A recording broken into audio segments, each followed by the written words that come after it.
Hai hai hai, assalamualaikum semuanya. Kembali lagi di channel aku, berbagi resep lagi. Nah, di sini aku udah punya ikan tongkol. Ini ikan tongkolnya 1 kg yang udah dipotong-potong dan dicuci bersih. Serta di sini aku juga punya petai. Masya Allah, ini petainya itu jendol-jendol banget.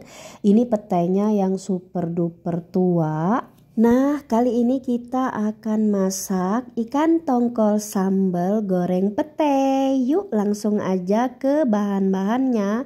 Namun pertama-tama di sini untuk ikan tongkolnya ini sendiri kita akan rebus terlebih dahulu.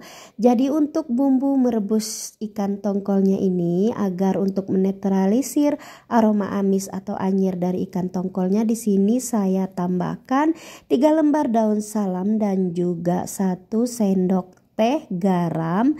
Nah, garam ini agar nanti di dalam daging ikan tongkolnya itu ada rasanya ya. Lalu ini kita rebus sampai benar-benar mendidih dan sampai benar-benar mateng. Oke, sekarang kita beralih ke bumbu-bumbunya. Dan sebelumnya ini dia untuk petainya tadi sudah saya kupas dan cuci bersih. Lalu ini kita rendam agar aroma menyengat dari petainya bisa sedikit berkurang dan getahnya juga bisa berkurang ya. Nah, untuk bumbu-bumbunya itu sendiri di sini saya menggunakan 3 sendok makan cabai merah keriting yang sudah dihaluskan. Kalau mau lebih pedas boleh ditambah atau juga bisa ditambah dengan cabai rawit selain cabai merah keriting itu sendiri ya.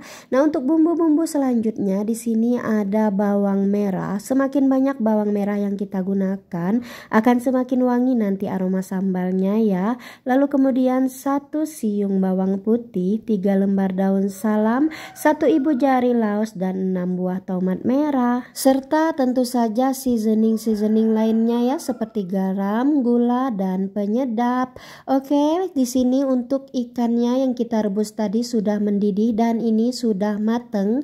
Lalu kita matikan api kompornya, kita tiriskan ikannya, lalu kemudian nanti akan kita goreng sebelum kita sambal. Dan ini dia untuk ikan tongkol yang sudah kita rebus tadi, ini sudah kita tiriskan sebelum kita goreng. Lalu untuk bumbu sambalnya di sini untuk bawang merahnya sudah saya ulek kasar.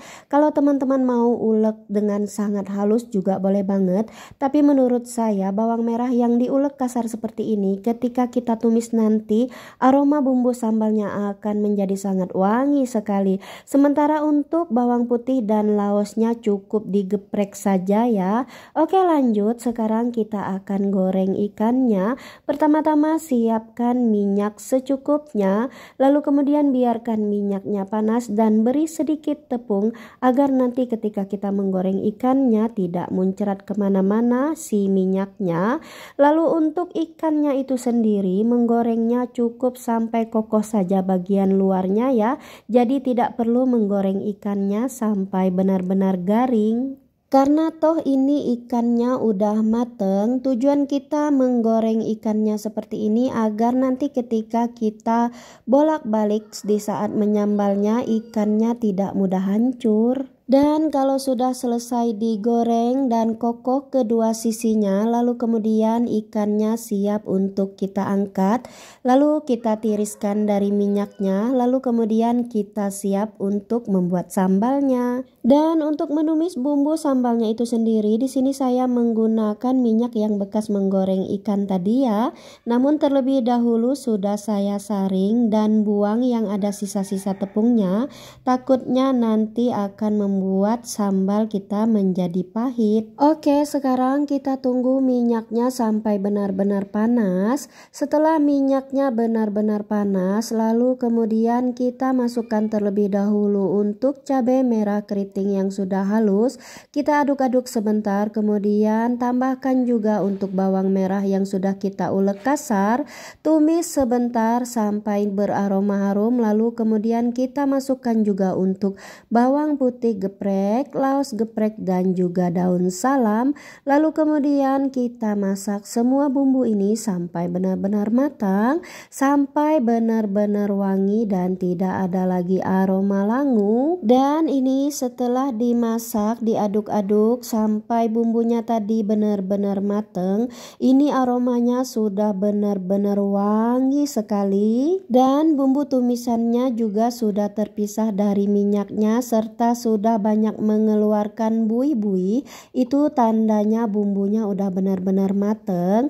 Lalu sekarang siap untuk kita tambahkan irisan tomat tadi. Setelah ditambahkan irisan tomatnya, lalu kemudian kembali kita masak sampai tomatnya ini juga benar-benar mateng dan hancur.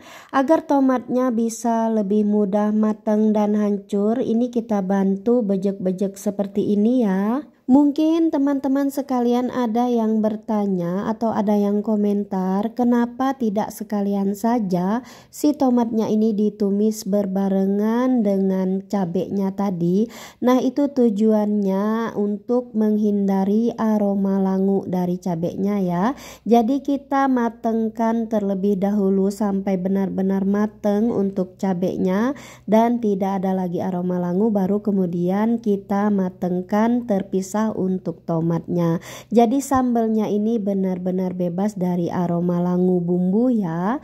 Nah, setelah ini, setelah tomatnya matang dan hancur, lalu kemudian kita tambahkan air secukupnya. Di sini saya tambahkan kurang lebih 250 ml.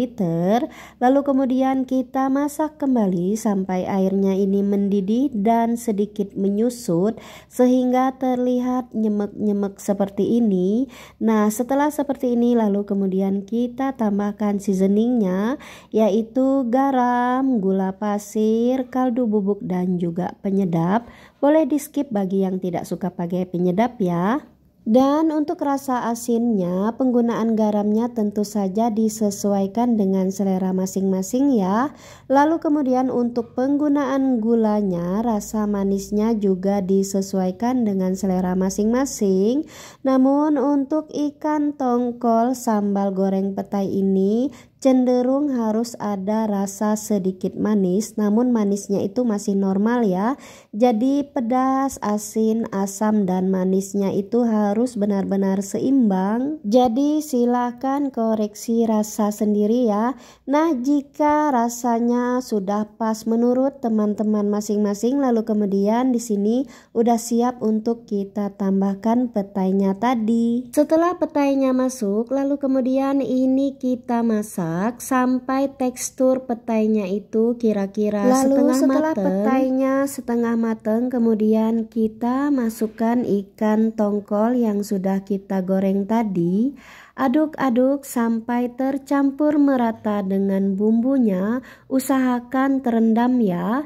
Lalu setelah tercampur merata dengan bumbunya dan terendam, lalu ini kita ungkep, kita beri tutup dan kita gunakan api yang kecil agar aroma dan rasa sambalnya bisa benar-benar meresap ke dalam daging ikan tongkolnya. Kita ungkep dengan api kecil dan dalam kondisi tertutup sampai beberapa saat ya.